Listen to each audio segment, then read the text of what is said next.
बिस्मिल्लाहिर्रहमानिर्रहीम। अस्सलाम वालेकुम फ्रेंड्स, कैसे हैं आप सब लोग। उम्मीद करता हूँ बिल्कुल खैरियत से होंगे और अच्छे कामों में अच्छे से बिजी होंगे। मैं मोहम्मद वकास और आपको खुशामदीद करता हूँ अपने यूट्यूब चैनल पर। आज की जो मेरी वीडियो है उसमें मैं आपको बताऊँगा कि हमने अंगूर की कटिंग को ज़मीन में किस तरह लगाना है या फिर हमने थैलियों में किस तरह लगाना है। पिछली वीडियो में मैंने आपको बताया था कि हमने अंगूर की जो प्रूनिंग है वो किस तरह करनी है, और एक और वीडियो में मैंने आपको बताया था कि हमने जो दिसंबर और जनवरी में जो हमने कटिंग लेनी है कहीं से भी, उसको हमने ज़मीन में किस तरह दबा कर रखना है ताकि उसमें नमी बरकरार रहे।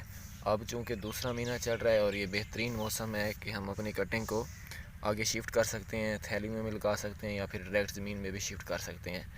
तो उसके लिए मैं आपको कुछ चंद एक बेसिक टेक्निक्स हैं वो आपको बताऊंगा, शेयर करूंगा, जिससे उम्मीद करता हूं कि आपको बहुत ज़्यादा फ़ायदा हासिल होगा और आप भी अपनी जो आप घर पे कटिंग लगाएंगे उसमें से बहुत ही अच्छा एक 80-90% आपको रिज़ल्ट मिलेगा। तो कटिंग के लिए जो बेसिक टेक्निक्स हैं जो आपने थैली में लगानी है, उसके लिए आपको इस चीज़ का इंतखाब करना होता है कि आप मिट्टी कौन सी यूज़ कर रहे हैं। अगर आप बहुत सख्त मिट्टी यूज़ कर रहे हैं या फिर आप बहुत ही नरम मिट्टी यूज़ कर रहे हैं, मतलब जिस पर नमी बहुत कम रहती है, तो आपका जो रिज़ल्ट होते हैं वो बहुत ही कम होते हैं। मतलब कि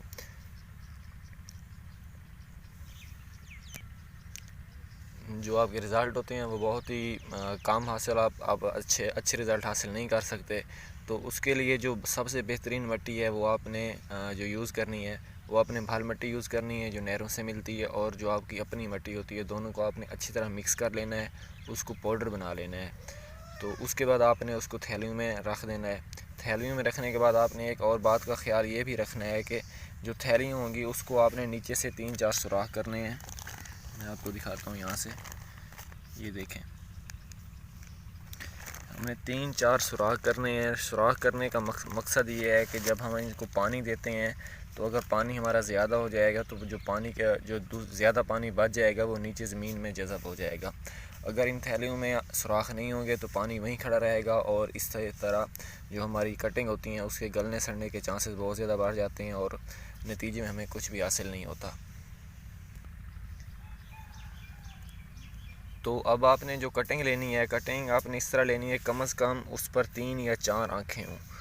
मैं आपको दिखाता हूँ, ये देखें, इस पर ये 4 आँखें हैं और 4 आँखों में से आपने जो नीचे जो आपने कटिंग करनी है 45 डिग्री पे आपने इसको कट करना है। उसके बाद आपने इसको किसी भी एंटी फंगस, अगर आपके पास कोई स्प्रे वगैरह पड़ी है तो उसमें आपने डुबो कर रख दें कुछ देर के लिए। अगर आपके पास दारचीनी का पाउडर है तो उसको पानी में अच्छी तरह मिक्स करके उसमें डुबो कर रख दें। अगर वो नहीं है, एलोवेरा का पौधा है, तो उसके पत्ते में आप इसको अच्छी तरह डुबो लें। तो जो एलोवेरा का पौधा है वो एक बहुत ही अच्छा रूटिंग हार्मोन का भी काम करता है और एंटी फंगस भी है।